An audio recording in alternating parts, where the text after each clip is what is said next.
तो बेरोजगारी शेर, महामारी सवा शेर। नमस्कार, लोकमंच न्यूज में आपका स्वागत है। मैं हूं आपके साथ सुरोही राजपूत। अर्थशास्त्र की एक बड़ी पुरानी कहावत है कि महंगाई उन लोगों पर लगाया गया टैक्स है जो अन्यथा टैक्स देने की हालत में नहीं होते हैं। आमतौर पर यह माना जाता है कि महंगाई गरीब तबके को सबसे ज्यादा परेशान करता है, लेकिन कोरोना काल के आगमन से जो हालात बने उसमें महंगाई मध्य वर्ग को भी उतना ही परेशान कर रहा है जितना गरीब तबके को। सितंबर महीने में महंगाई यानी मुद्रास्फीति की जो दर 7.34% के रिकॉर्ड स्तर पर पहुंच गई थी, उसका सबसे बड़ा कारण था खाद्य वस्तुओं यानी कि खाने पीने की जरूरी सामान का महंगा हो जाना। बाजार से जो भी खबरें आई है वो यही बता रही है कि महंगाई का बढ़ना अभी भी जारी है। ये ऐसी महंगाई है जिससे बचना निम्न और मध्य वर्गों के लिए लगभग नामुमकिन होता जा रहा है।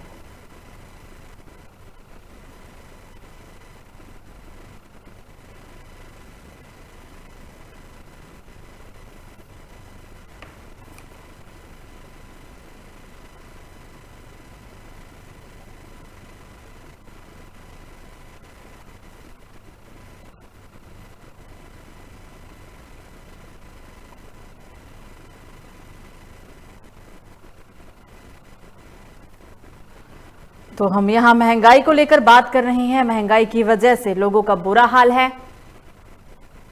सितंबर महीने में महंगाई यानी कि मुद्रास्फीति की जो दर 7.34% के रिकॉर्ड स्तर पर पहुंच गई थी, उसका सबसे बड़ा कारण था खाद्य वस्तुओं यानी कि खाने पीने की जरूरी सामान का महंगा हो जाना। बाजार से जो भी खबरें आई है वो यही बता रही है कि महंगाई का बढ़ना अभी जारी है और ये महंगाई ऐसी है जिससे बचना निम्न और मध्य वर्गों के लोगों के लिए लगभग नामुमकिन सा है। कब आएंगे अच्छे दिन, क्योंकि इसी बात का राग अलापते हुए बीजेपी सत्ता में आई थी, अच्छे दिन का बात कर रही थी, अच्छे दिन के दावे कर रही थी, लेकिन अच्छे दिन कैसे हैं, अच्छे दिन कहां हैं? सब लोगों की जुबान पर यही बात है, क्योंकि कच्चा तेल अगर हम बात करें तो जो कच्चा तेल 110 रुपए लीटर बिका करता था, आज वो 180 रुपए लीटर बिक रहा है। ये हाल है महंगाई का।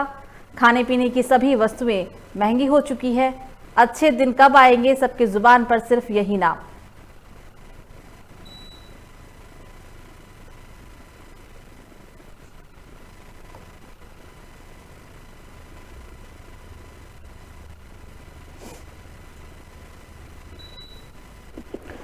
और इसी पर बातचीत करने के लिए हमारे साथ राकेश सिंह यादव, नेता कांग्रेस, अनिल फिरोजियाजी, नेता बीजेपी, खुर्शीद अहमद, नेता बसपा। आप तीनों का ही सबसे पहले तो बहुत बहुत स्वागत है सर लोकमंच न्यूज में। जी नमस्कार। जी सर, नमस्ते। जी नमस्कार। बिल्कुल, महंगाई को लेकर हम बात कर रहे हैं। आज महंगाई से लोगों का क्या आलम है, लोग कितने परेशान हैं, सभी के सामने सारी चीजें हैं। चर्चा की शुरुआत करेंगे और अनिल जी सबसे पहले आपके पास आएंगे, क्योंकि जब बीजेपी सत्ता में आई इसी बात का राग अलापते हुए अच्छे दिन आएंगे, अच्छे दिन आएंगे, महंगाई जाएगी। कहाँ है सर अच्छे दिन? अच्छे दिन तो आ गए थे और चल भी रहा था, सब बढ़िया चल रहा था, लेकिन किसी को ये नहीं मालूम था कि प्राकृतिक से आपदा आएगी, विपत्ति आएगी और भारत में अपितु पूरा विश्व कोरोना संक्रमित से प्रभावित होगा और पूरा विश्व की आर्थिक व्यवस्था इस वक्त सरबराही हुई है, क्योंकि पूरे विश्व में दो बार लॉकडाउन और विश्व से हम भी हैं, तो भारत में भी दो बार लॉकडाउन होने के कारण जो है हमारी अर्थव्यवस्था गड़बड़ाई है। तो माननीय नरेंद्र मोदी जी ने जो नारा दिया था आत्मनिर्भर भारत, फर्स्ट लेयर निकलने के बाद हमने वापस से स्पीड पकड़ी थी, लेकिन हमको नहीं मालूम था कि कोरोना की एकदम इतनी भयानक आपदा आएगी जिससे कि हमारा पूरा देश प्रभावित होगा। पहले तो शहरी प्रभावित थे, ये दूसरी लहर में गांव में ये प्रभावित होने के कारण लॉकडाउन हुआ और जिससे कि हमारी अर्थव्यवस्था वास्तव में रुक गई है और सरबरा भी गई है। तो और इसके कारण भी, इसका भी एक कारण है कि महंगाई बढ़ने का कारण भी यही है कि इससे महंगाई बढ़ रही है। मतलब आप महंगाई बढ़ रही है इसका पूरा जिम्मेदार कोरोना है, कोरोना की वजह से महंगाई बढ़ी। महंगाई भी पेट्रोल डीजल का ही मामला है, बाकी सब्जी और बाकी चीजें तो इतनी नहीं है, सब कंट्रोल में है। माननीय जी। मोदी जी ने बड़ा कंट्रोल कर रखा है। कंट्रोल ये तो कैसे विपक्ष सर? है। कंट्रोल कैसे सर? विपक्ष पेट्रोल के डीजल तो लोग शायद अब लोगों के पेट्रोल दिमाग में डीजल का पेट्रोल डीजल के दाम देखिए, कम आते हैं और कच्चा तेल ज्यादा आ जाता है, क्योंकि जो कच्चा तेल 120 रुपए 110 रुपए प्रति लीटर पेट्रोल बिका डीजल करता के था, भाव आज वो 180 रुपए प्रति लीटर बिक रहा है। ये भी पेट्रोल डीजल के भाव ये विश्व में तय होते हैं, विश्व मार्केट से तय होते हैं। ये भारत के हाथ से नहीं होता। कच्चा तेल के भाव ऊपर चढ़ होते हैं, जिसके कारण हमारे यहाँ भी इसका फर्क पड़ता है। पूरे देश में अलग अलग जगह विश्व में भी फर्क पड़ता है। और ये कोई अभी की बात नहीं है, ये तो 70 साल में जब हमारा देश आजाद हुआ तो 75 साल चल रहे हैं जी। और इससे पहले 55-56 साल कांग्रेस का ही शासन रहा। और आप देख लो कि पेट्रोल डीजल के भाव सबसे ज्यादा अगर बढ़े थे तो कांग्रेस के राज में ही बढ़े हैं। अनिल जी, लोगों ने कांग्रेस को नकारा, इसलिए तो बीजेपी आई। अगर बात कांग्रेस और बीजेपी की है, बात हम महंगाई को लेकर कर रहे हैं। कांग्रेस को नकार दिया, कांग्रेस से लोग खुश नहीं थे, इसलिए बीजेपी को मौका दिया। लेकिन बीजेपी ने क्या किया?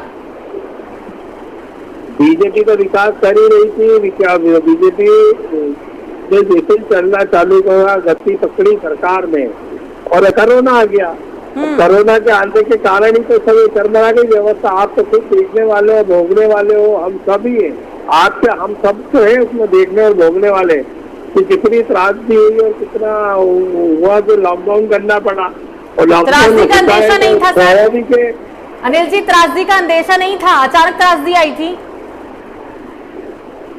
जी। आप कह रहे हैं कि त्रासदी आई और हर कोई प्रभावित हुआ, बिल्कुल प्रभावित हुआ है। लेकिन क्या इस त्रासदी को लेकर हम नहीं जानते थे? जब 1.5 साल पहले इस त्रासदी ने सबसे पहले चीन के वुहान से शुरुआत की, सभी जानते थे सर।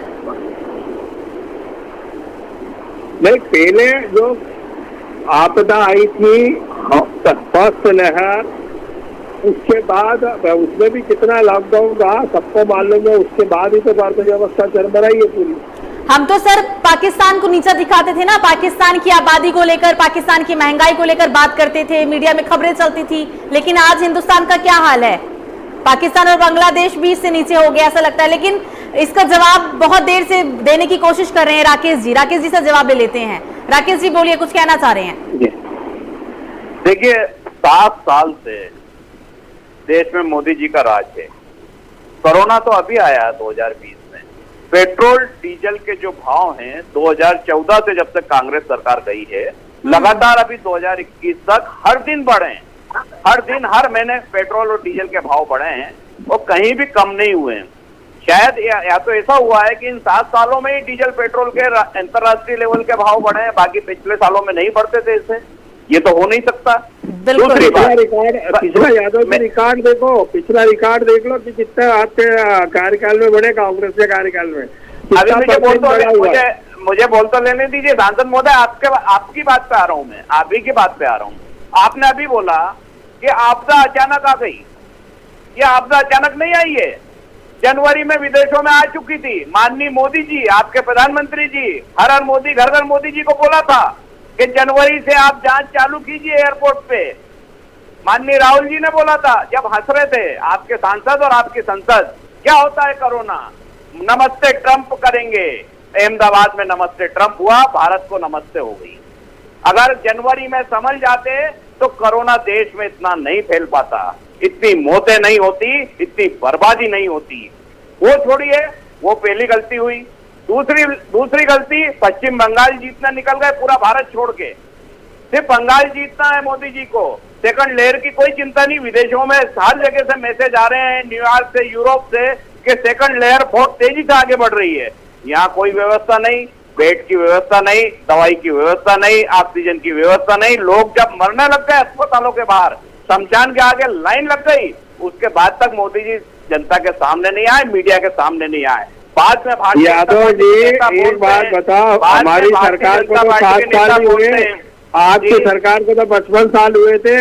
ये तो मौलिक अधिकार है कि स्वास्थ्य व्यवस्था आप लोगों ने कितनी गई आप तो ये बात तो आप वास्तव में राजनीतिक आरोप प्रत्यारोप लगाने का समय नहीं है यादव 7 साल में नहीं तो आपने 55 साल में राज करा है, अस्पतालों की तो क्या व्यवस्था देख लो आप अपनी जानकारी 53 साल राज करा है, जहाँ उन्हीं अस्पतालों में इलाज हुआ है आपका, वही एम्स में इलाज हुआ है, शौचालय में इलाज नहीं होता, मर जाते वो लोग। अगर आज अस्पताल कांग्रेस के बनाए हुए नहीं होते, आज कांग्रेस के बनाए हुए मलेरिया केंद्र नहीं होते ना, तो गांव में लाशों के ढेर लग जाते। आपने कितने कांग्रेस के कुछ नहीं डाला, ऑक्सीजन की व्यवस्था नहीं दी, हम लोग ऑक्सीजन लेके आए, वो तो मोदी जी का बना हुआ, पूरा विश्व उनके संबंध है, तो पूरा विश्व भारत के साथ खड़ा हुआ। हम वायुयान से लाए, हम रेल से लाए, पूरे विश्व ने भारत को बैन भी किया सर, भारत के लोगों को बैन भी किया गया, ये भी बोला गया कि अब नहीं, भारत के लोगों को एंट्री नहीं मिलेगी इंटरनेशनल नेशनल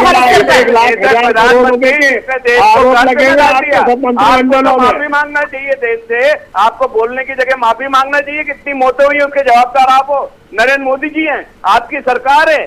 आप ऑक्सीजन और रेमडेसिविर नकली बेच रहे हो। आप आश्चर्य होता है, आपकी सरकार क्या कर रही थी? मतलब ये सरकार नहीं बेच रही है, आपके लोग निकले उसमें। अरे आपके नेता निकले, आपके मोहन यादव वहाँ बेड बेच रहे थे उज्जैन में, आपने क्या करा? और आप स्वयं मोटरसाइकिल पे बैठ के बिना हेलमेट के घूम रहे थे, शाम को जाके चालान बनवाया। यादव जी मैं तो खुद जाके चालान बनवा के आया हूँ, क्योंकि मुझे अपनी गलती का एहसास हुआ। मैंने आपने सर कांग्रेस बीजेपी तो करते रहेंगे, शुरुआत में कांग्रेस बीजेपी हो गया, एक और पार्टी है सर, एक और पार्टी है हमारे साथ, बसपा के नेता भी है सर। कांग्रेस बीजेपी बसपा कर लेते हैं, तीनों कर लेते हैं, कांग्रेस बीजेपी थोड़ा साइड रखते हैं। आप दोनों की बात का, राकेश जी, अनिल जी, आप दोनों की बात का, आप दोनों की बात को जनता ने सुन लिया, लेकिन आप दोनों की बात का जवाब नहीं दे रहे हैं। कानून का अपनी गलती का एहसास माना है। सुन लीजिए सर, सुन लीजिए अनिल जी, अनिल जी, राकेश जी, पूरा समय बचा हुआ है।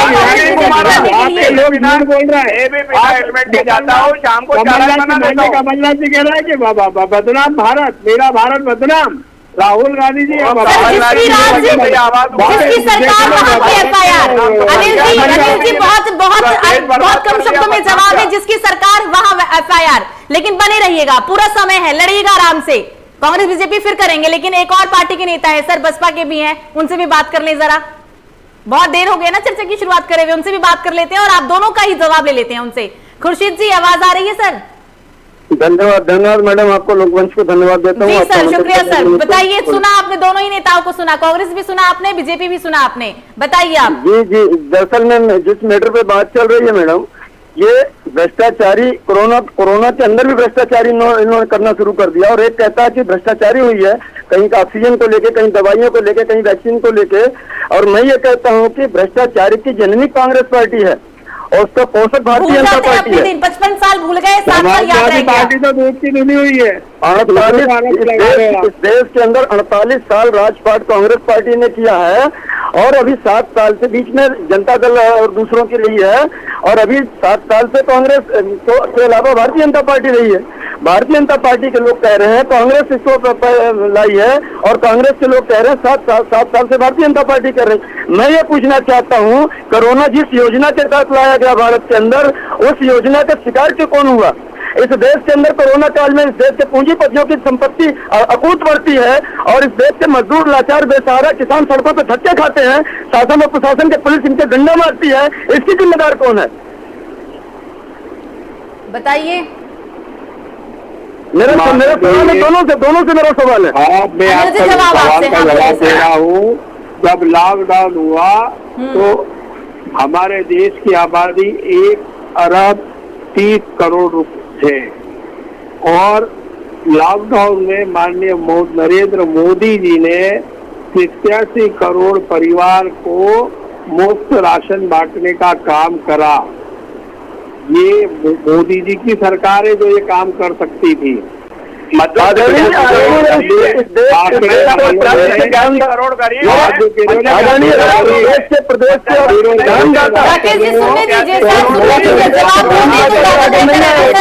मोदी जी ने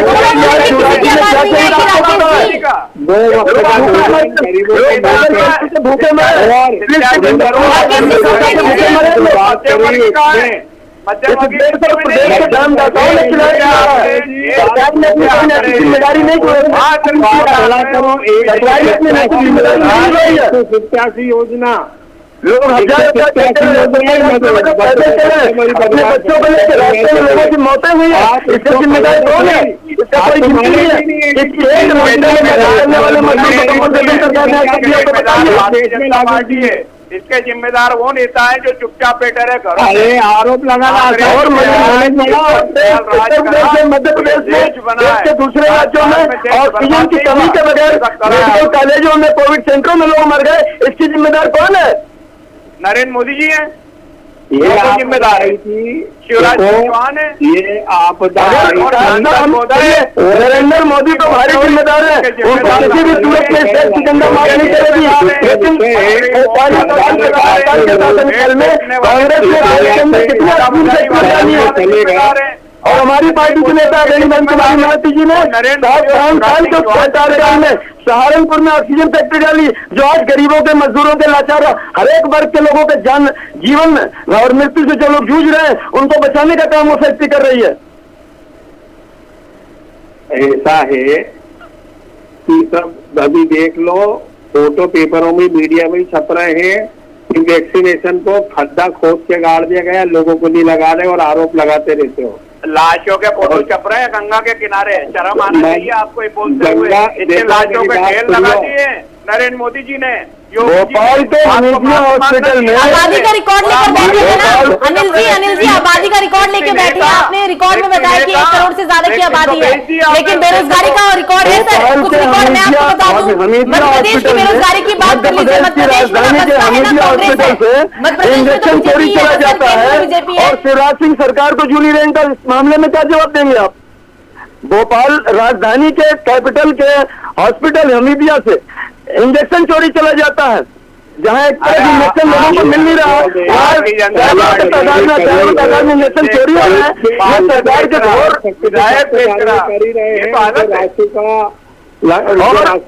लगा के हम बंद कर रहे हैं, जो अभी देंगे, ये हमारा वचन है।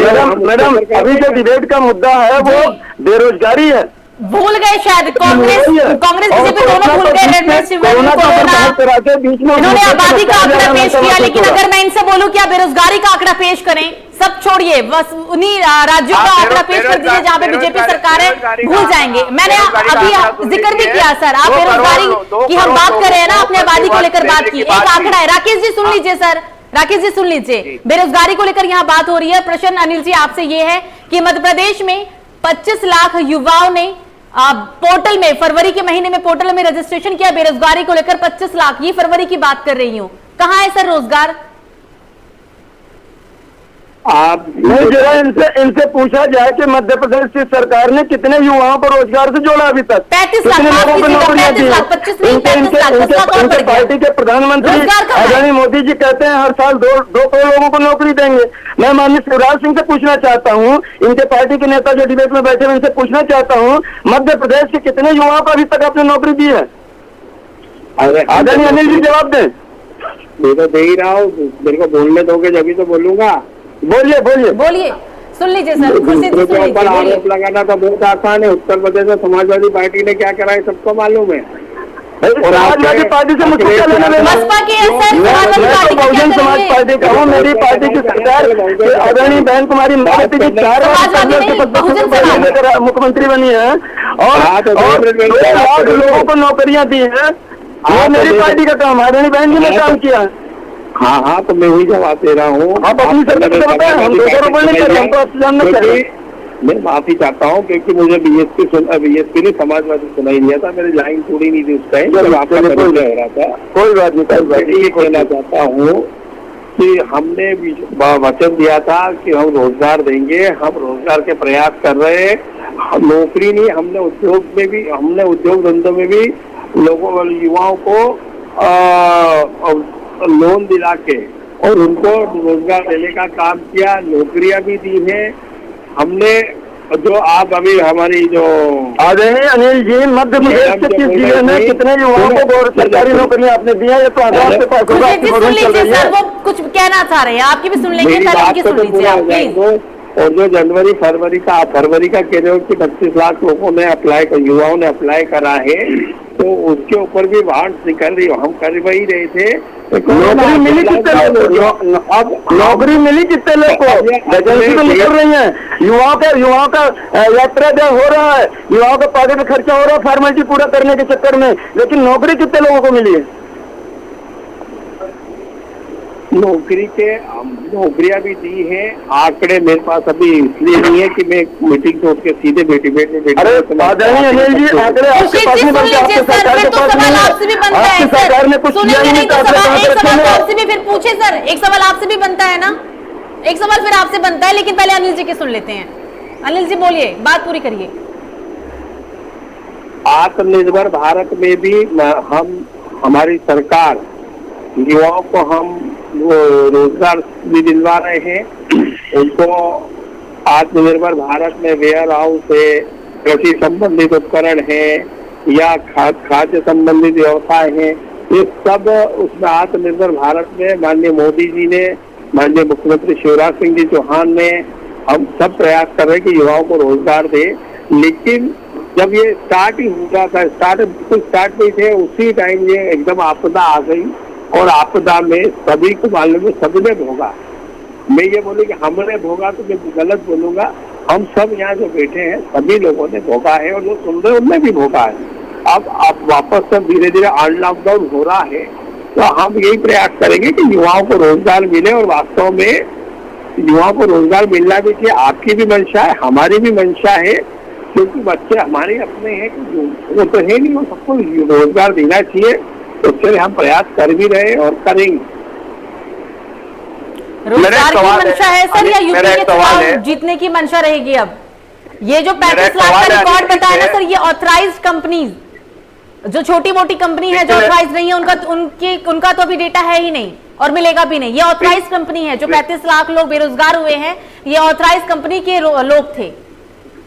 राकेश जी कुछ कहना चाह रहे हैं, बोलिए। हाँ, मैं सवाल कोरोना संक्रमण के कारण ये जो कंपनियां बंद हुई हैं, आप सब देखो, एक बात सुनो, इसमें राजनीतिक भाषा अपन बोले वो भी गलत है, क्योंकि पूरा देश से पूरा विश्व भुगत रहा। और ऐसा नहीं कि हमारे देश में बेरोजगारी एकदम मतलब बेरोजगार बढ़े, कंपनियां हुआ है। यादव जी एक मिनट मेरी बात सुन लो, मैं आरोप नहीं लगा रहा। अभी लॉकडाउन में आपको भी मालूम है कंपनियां बंद हुई, काफी लोग बंद हुए, काफी लोगों ने रोजगार छोड़ के जो काम कर रहे थे बेचारे, वो भी छोड़ के अपने घर आ गए हैं। मेरा सवाल तो सुन ले आप, मेरा एक सवाल, आदरणीय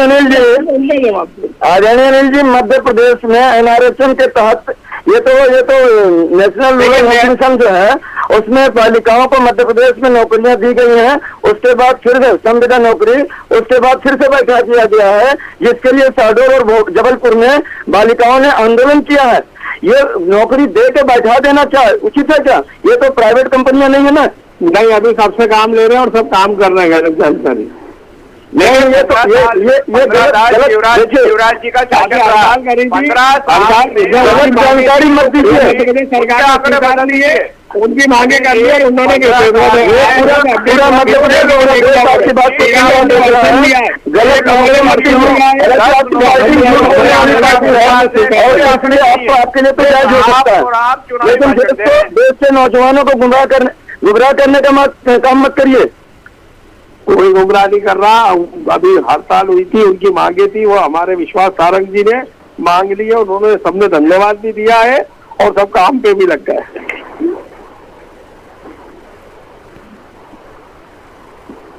अनिल जी, आखिरी प्रश्न आपसे, कब और कैसे आएंगे अच्छे दिन? 7 साल में तो नहीं आए सर, जो दिन देखा शायद 55 साल में हमने नहीं देखा था। आ गए हैं और आ भी रहे हैं। किसान, माननीय मोदी जी ने बोला था पहले जब शपथ ली थी कि ये किसान मजदूर की सरकार है। पेट्रोल के 200 रुपए लीटर भाव होंगे, अच्छे दिन आएंगे।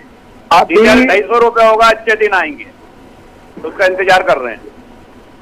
150 रुपए लीटर खाने का तेल लोग खरीद रहे हैं, अच्छे दिन है। सुनिए, हाँ, ये अच्छे दिन आ गए ना, बहुत अच्छे दिन आ गए हैं और अच्छे दिन आने वाले हैं। पेट्रोल 180 रुपए, खाने का तेल 250 होगा। कौन सोचेगा? हाँ, कौन मानेगा इस बात को? कहाँ से अच्छे दिन सर? हो जाएगा। कैसे आप बधाई देना देश को, मोदी के अच्छे दिन लेके आए।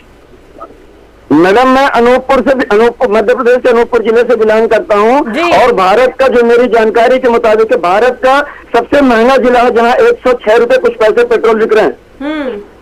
सबसे महंगा पेट्रोल मध्य प्रदेश अनूपपुर जिले में ये अच्छे दिन है। राज्यों में सरकारों के ने कर लगा रखा है उन लोगों से। आपके राजस्थान है जहाँ कांग्रेस की सरकार है वहाँ पे भी पेट्रोल डीजल के भाव बढ़े हुए हैं। मध्य प्रदेश के आप बोल सकते हैं सरकार की बातें करो, संभालो, फिर दूसरों को आरोप लगाओ। केंद्र में अपने सरकार को संभालो। आप मध्य प्रदेश के हो ना, आप गुस्सा मत होइए। अरे मध्य प्रदेश में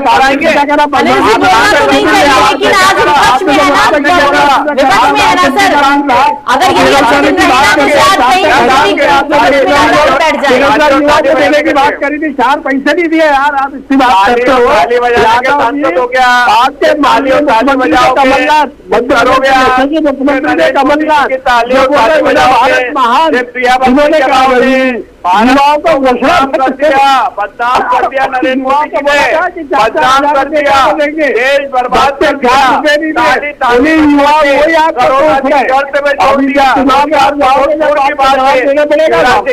से 35% आप दीजिए जवाब, पब्लिक पे निकल नहीं सकते हैं आप, लोग पीछे लग जाएंगे, गार्ड लेके निकलिए। राकेश जी आप बोल रहे हैं बार बार कि पेट्रोल डीजल बोला हमने, लेकिन 70 साल में क्या हुआ था सर? विपक्ष में कैसे बैठ गए?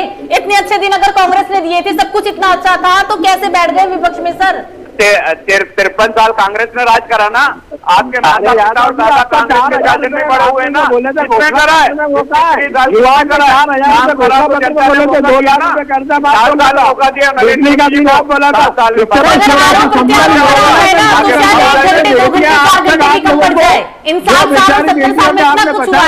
शादी के बोलते तो आज तक नहीं डाले उनके, अब उनके यहाँ तो बाल भोपाल भी होगा, वो बेटी आज भी इंतजार कर रही है।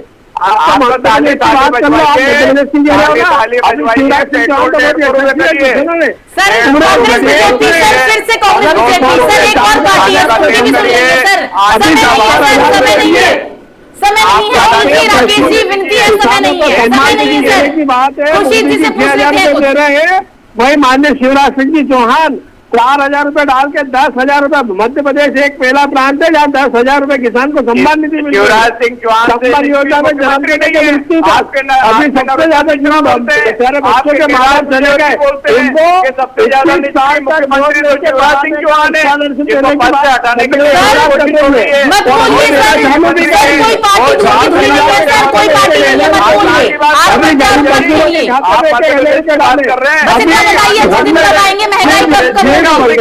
खाते राशन की व्यवस्था नहीं थी, उनकी भी समझ ऐसे ही चलता रहेगा तो फिर क्या पूछे, क्या जवाब दे? बात कर रहा है, आप कहाँ की बात कर रहे हो? क्या करेगी कांग्रेस?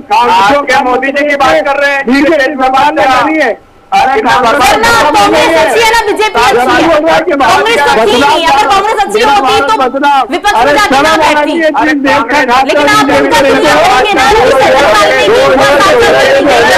आप ऐसे तो नहीं हो सकता सर। बोलते रहिए, आराम से बोलिए, मुझे ना चाहते हुए भी इस बातचीत को, इस चर्चा को यहीं समाप्त करना पड़ रहा है, क्योंकि आरोप प्रत्यारोप का दौर शुरू है। अच्छे दिन की हम बात कर रहे थे, हम बेरोजगार को लेकर बात कर रहे थे, लेकिन दोनों ही पार्टी के नेता एक दूसरे पर ही आरोप प्रत्यारोप जड़ रहे हैं। सबसे बड़ी बात यहां पर यह बनती है कि बेरोजगारी शेर है और महंगाई सवा शेर। आज हम कोरोना काल में जी रहे हैं, कोरोना काल में बेरोजगारी दर लगातार बढ़ता जा रहा है। कुछ आंकड़े भी थे हमारे पास, अगर हम मध्य प्रदेश की आंकड़ों की बात कर ले, जो ऑथराइज्ड कंपनी है मध्य प्रदेश के अंदर, फरवरी के महीने में 35 लाख युवाओं ने, 35 लाख लोगों ने ऑथराइज्ड कंपनी में जो काम किया करते थे, उन्होंने रोजगार की पोर्टल पर रजिस्ट्रेशन किया है। क्या ये अच्छे दिन है? सवाल तो बहुत है, जवाब शायद किसी के पास नहीं। फिलहाल अभी के लिए मुझे दीजिए इजाजत। लोकमंच न्यूज पर खबरों का सिलसिला जारी रहेगा। नमस्कार।